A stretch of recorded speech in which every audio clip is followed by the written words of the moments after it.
we distributed about 10,000 of these leaflets showing all these what events going on today. So hopefully we're expecting 100% turnout today. Keep the finger crossed. The insect circus is in the car park, the climbing walls in the car park, we've got the falconry display, and that'll be a good crowd puller. So things are happening.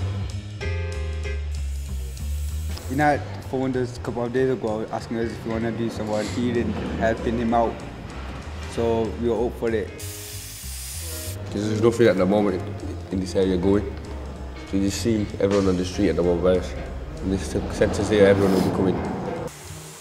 You get to know other people around the community, what other people think about each other. I think it's a good idea. Yeah, good idea as well. It'll be really successful, hopefully.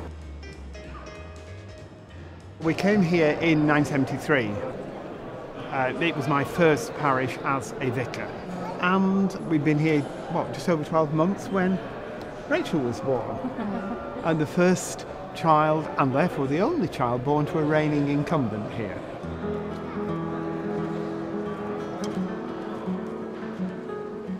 There was a lot of life here. The Christmas fairs were always well attended, carol services, the family occasions. And we had a very thriving little Sunday school in those days. It was just over 10 years after we left that sadly it had to close. I've always had a passion for making sure churches are part of the community because they're beautiful buildings. They should be more user-friendly, and if it brings people together, particularly now the local community's changed, I think that's brilliant. I was so delighted that it was going to come alive again, because when we were here those 5 years, it was alive.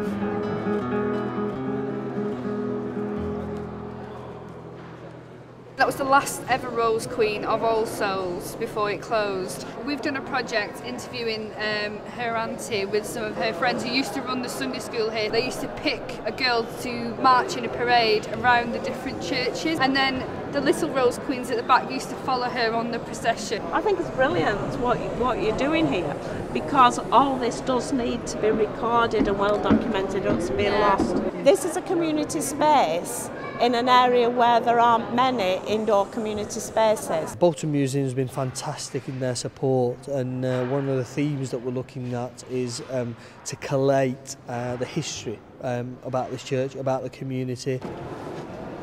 Look at that jumper, it's hand knitted, isn't it? It looks like hand knitted. It's not been bought in the shop, has it? It's not from Primark. No, it's not from Primark, is it? Definitely not. It's hand woven. Most of the families here, they come from Gujarat, the state of Gujarat. A few years back, I did a project with the council about how people came in this country, how they found it basically. Was it difficult? How they found a job? What I tend to find out was that the English people, in the mills, they were very friendly. They went out of their way to help the Asian people.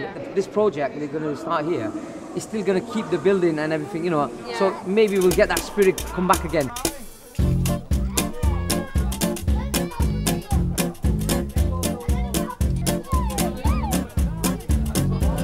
All birds of prey hunt from high. Now, do you want a mouse, Jake? Now, why did you duck? When he flies through a forest, what do you think the trees say? Here comes the bird, get out of the way. When you call the bird, your arm goes across you, right?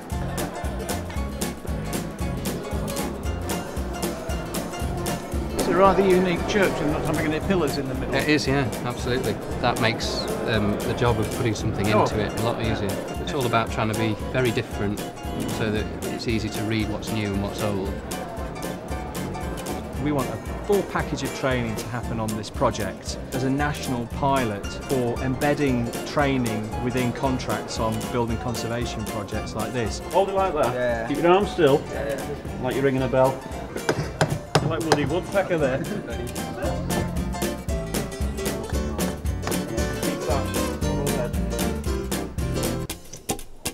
that. That's it. This is the kind of atmosphere that I'd like to create when the doors open. The beauty for me of this project is the fact that it is community-led, building a facility inside for all the community to use. One of the projects we've got is to set up what we've called an interfaith neighbourhood group. We just want to be able to bring people together to say, well, this is how our culture works, how does your culture work? Because the more people understand each other, then the less tension there's going to be. I think it's a step forward, and I hope that it will be symbolic of Bolton's attitude to its multi-faith society. Approximately over 400 people who's walked through this door, which is absolutely fantastic, from all different parts of Bolton. We've had the mayor, we've had the priest, we've had young people, we've had birds flying, we've had the whole works. If you're offering the right thing, everyone will come, and that's a really important message from today. Hopefully it's captured the imagination of everybody.